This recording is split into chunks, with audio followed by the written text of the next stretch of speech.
Hello, welcome back to the channel, preppers. Right.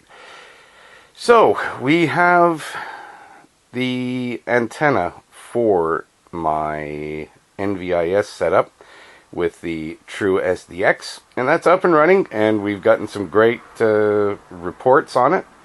The people that I wanted to contact in Eastern Ontario, no problem hearing me with just a couple of watts out and on an old dipole, handmade dipole.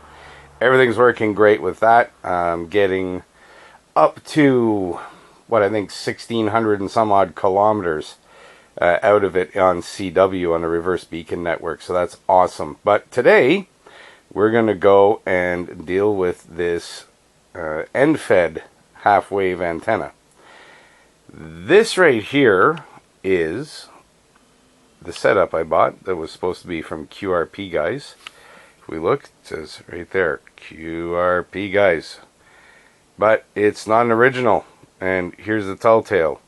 There's a QRP Guys, no tune, EAD, half, WAVA antenna. You know what, sometimes it's what you get for buying on eBay, but I mean, it does say QRP Guys all over the place. Come on, focus, focus, focus. Trust me, it says QRP Guys there. There, you see it. It says QRP Guys there. This is not a QRP Guys. No way. Anyway, I bought it off of eBay. Maybe I should have known better for the price, but I figured I'd give it a shot. And, of course, I paid through PayPal, so I got my money back, and I got to keep this thing. It's probably a piece of junk, but let's cut a piece of wire, measured to length, and see what we can have. Because I am still looking for a portable option, and I'd much rather keep that dipole hanging where it is right now that it works. So we're going to cut some wire, measure some wire, cut some wire, hook it up to that, and we'll see what kind of reports we can get off of Reverse Beacon Network. Be right back.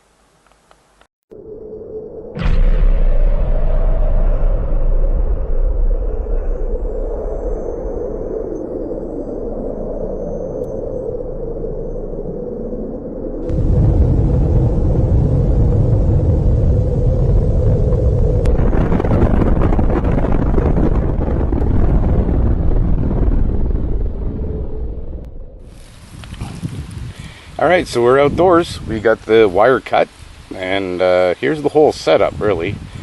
You easily stuff this in the pocket of a pair of cargo pants or something. The 20 meter antenna wire should be cut at 28 feet 8 inches. I cut it at 28 feet 9 inches. And the reason I did that is because if you look right here, I wanted to be able to fold over about an inch or so of it, just so that I had something to tie off a cord onto to toss it through a tree. I'm using just basic, some garden twine that I had lying around, and we'll throw that up in a tree and let's see how it goes.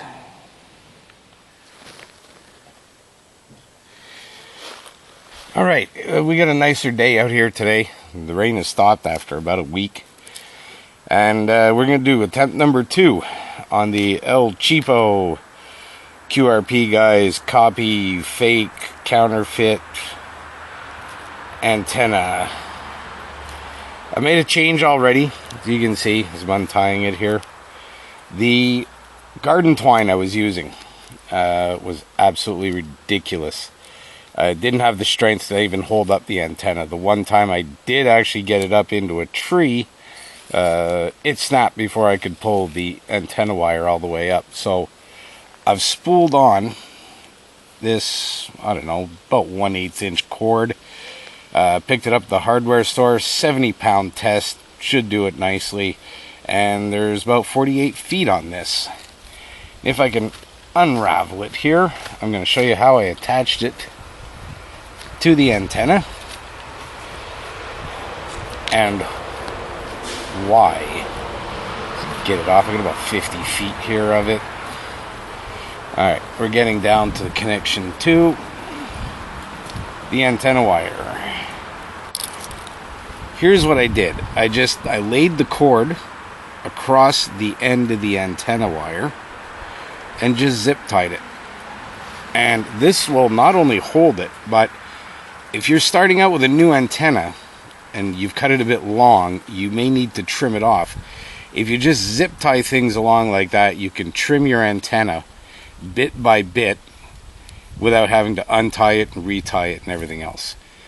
So that's what I did. This should be pretty much in tune. We'll see. I don't think I'll have to trim it much, but we're going to try and get this up into a tree and call some CQ, and we'll take a look at the reverse beacon network. See how we're doing on 20 meter with the portable and end-fed half wave. Be right back.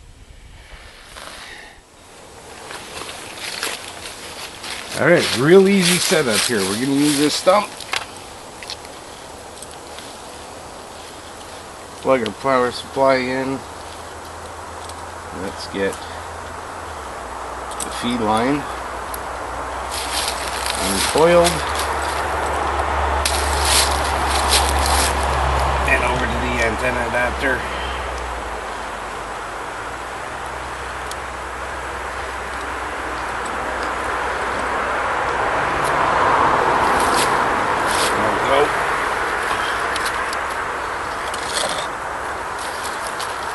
Other end into the radio.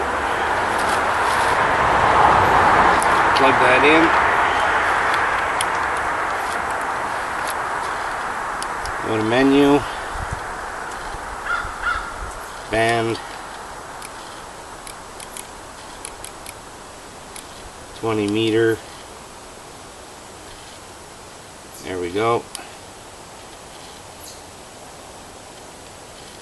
Now we'll go over to the pre-programmed messages, and we're calling CQ automatically, just like that. Now I have the volume turned down on this because of some settings of some digital testing I've been working, so you probably can't really hear it, but about every 30 seconds it's going to send out a CQ on 14.060. So then we'll check out on reverse beacon network, see if we get any distance at all on this. And when I'm done this, I'll probably just detach this wire for now, because I'll probably come do some more tests and things with this. Just leave it twisted up to this sawhorse or something, and of course we'll take the electronics inside. That's an obvious. We've already sent two CWs, or two CQs in Morse. Let's see how that's going to work out. We'll give it one more and then we'll go inside. We're going to check and see if we got any distance at all on this. Just waiting for the third call. There it is now.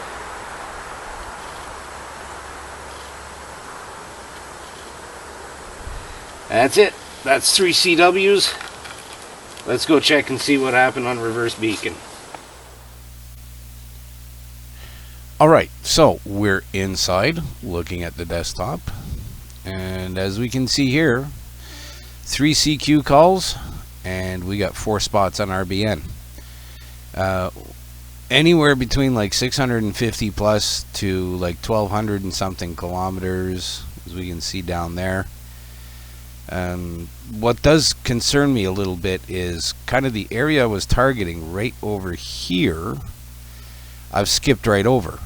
So it looks like I have this set up, the antenna set up, in a wrong configuration. I'm looking more for NVIS, less distance, more regional stuff. And looks like I've created a skip zone here where these guys are not picking me up. So I'm going to have to try and figure out how to reconfigure that antenna setup so that I can get it going. But yeah, look right here.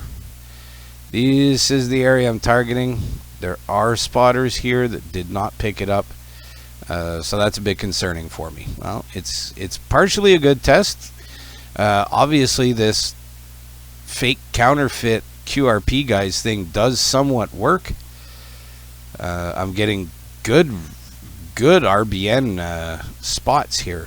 If I were going for DX on a QRP rig. But I'm not going for DX, I'm going for NVIS. So I'm going to have to lower that antenna, I think, a little closer to the ground. Maybe change the setup. Instead of just sloping it, maybe I'll turn it into an inverted V or something through that tree. That'll be something for another day, though. I have to concentrate on other things right now. But let's get this video edited, put it up, and yeah, we'll see you next time. But don't forget, folks, in the meantime, be prepared, Canada. It's a tough world out there.